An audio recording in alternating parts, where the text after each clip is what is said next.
Je crois vraiment aux choses que je vais vous dire car elles ont marché pour moi et j'aurais aimé les connaître lorsque j'avais 21 ans. Il n'y a que 3 règles que vous devez suivre. Salut à tout le monde, bienvenue dans cette nouvelle vidéo sur ma chaîne YouTube Génération Consciente. Avant de rentrer dans le vif du sujet, je vous invite à vous abonner à ma page Génération Consciente et à activer la cloche des notifications pour ne pas rater les prochaines vidéos.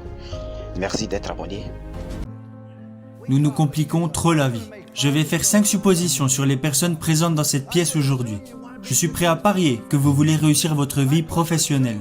Je suis prêt à parier que vous voulez réussir votre vie personnelle. Je suis prêt à parier que vous avez besoin de vous sentir utile. Je suis prêt à parier que vous voulez vous sentir en sécurité pour votre avenir. Et le 5e point est que je suis prêt à parier que vous voulez aller au paradis. Je vais maintenant vous donner un plan simple pour réussir les 5, parce que vous n'avez pas besoin de sacrifier votre vie religieuse ou votre vie personnelle pour réussir professionnellement. Tout est lié et ce n'est pas compliqué. J'ai toujours essayé de ne jamais me compliquer la vie. Vous rendez-vous compte qu'un arc-en-ciel comporte seulement 7 couleurs ? Seulement 7. Regardez ce que Michel-Ange a réussi à faire avec ces 7 couleurs. Il existe seulement 7 notes de musique. Regardez ce que Beethoven a réussi à faire avec ces 7 notes. Il existe seulement 10 chiffres. Regardez ce que Bernard Madoff a réussi à faire avec ces 10 chiffres. Le point que je veux soulever est que la vie n'a pas à être compliquée. Vous avez besoin de 4 choses dans votre vie. Et s'il vous manque une de ces 4 choses, vous ressentirez un vide énorme. Premièrement, tout le monde a besoin d'avoir quelque chose à faire. Deuxièmement, tout le monde a besoin d'avoir quelqu'un à aimer. Troisièmement, tout le monde a besoin de croire en quelque chose et dans mon cas, je crois en Jésus-Christ, notre Seigneur et notre Sauveur. Et le 4e point dont vous avez besoin dans votre vie est que vous devez avoir un but à atteindre. Que voulez-vous faire maintenant ? Ayez des buts et des rêves ambitieux.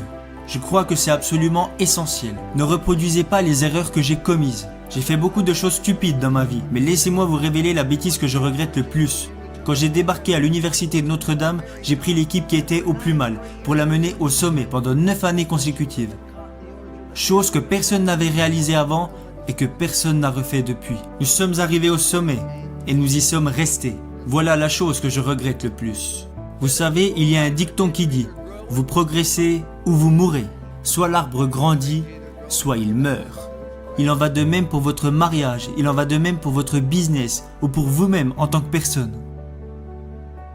Et je ne dis pas ça parce que je suis vieux, même si maintenant mes bougies d'anniversaire coûtent plus cher que mon gâteau.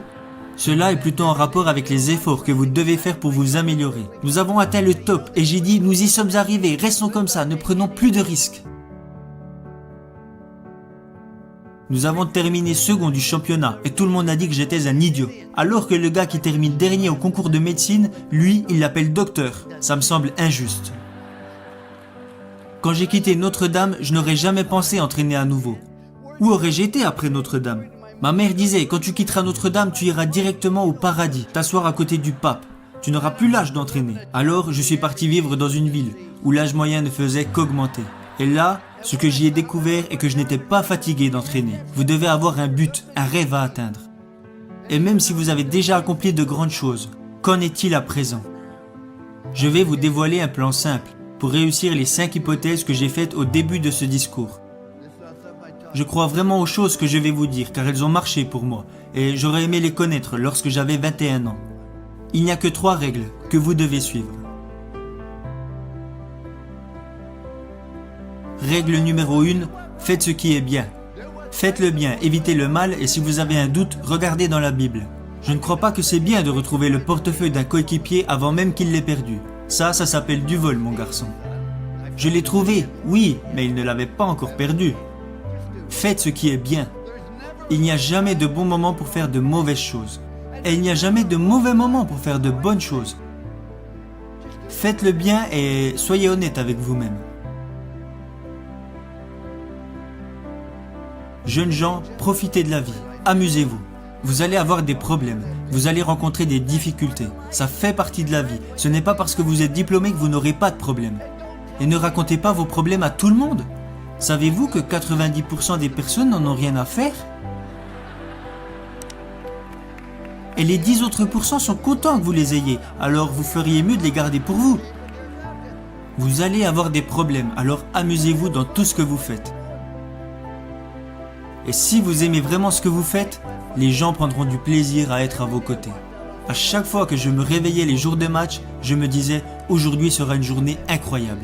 Et je le pensais vraiment, car si vous aimez vraiment ce que vous faites, les gens prendront du plaisir à être à vos côtés.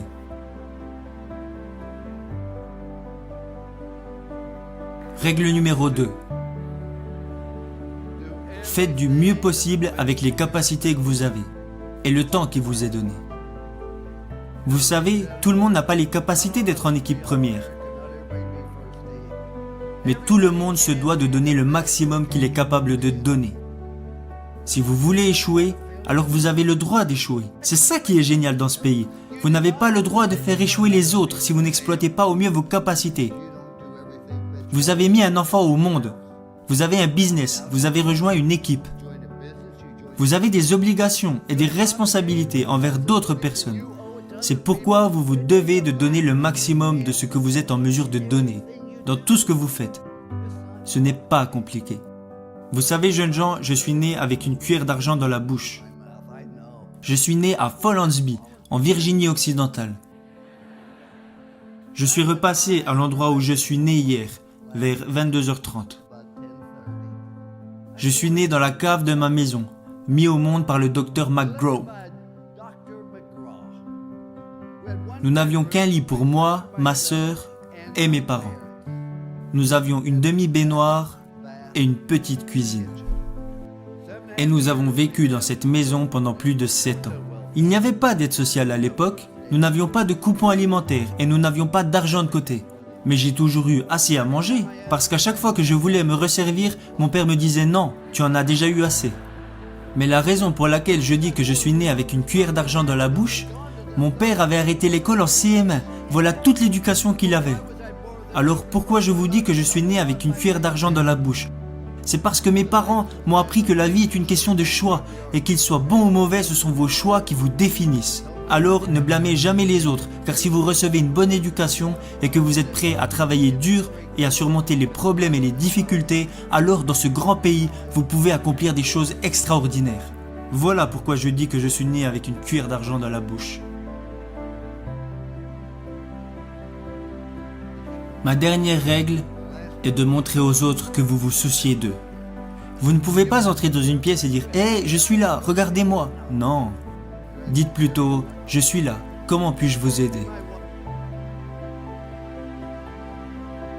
Ce n'est pas si compliqué. Souciez-vous sincèrement des autres, car vous pouvez impacter la vie de chaque personne que vous rencontrez par un sourire, un mot gentil ou un encouragement. Parce que vous voyez, quand vous faites de bonnes choses, les gens seront toujours plus à même de vous faire confiance. Ma femme et moi, nous sommes mariés car nous avons trouvé cette confiance en nous, et nous ne l'avons jamais perdue. Le seul moyen de vous faire confiance est de faire des choses bien. C'est ce que Dieu veut que nous fassions. Faites de bonnes choses. Le second point est de faire le maximum avec les capacités que vous avez, parce que quand les gens apprendront que vous vous êtes engagé à viser l'excellence, ils auront envie de vous suivre. Aidez les autres et souciez-vous d'eux. Parce que beaucoup d'entre vous vont avoir du succès et gagner beaucoup d'argent. Mais quand vous mourrez à la fin, à quoi vous servira-t-il ? Mais heureusement, beaucoup d'entre vous vont plutôt choisir de devenir signifiants. Être signifiant, c'est quand vous aidez les autres personnes à réussir. N'est-ce pas là vraiment le but de la vie ?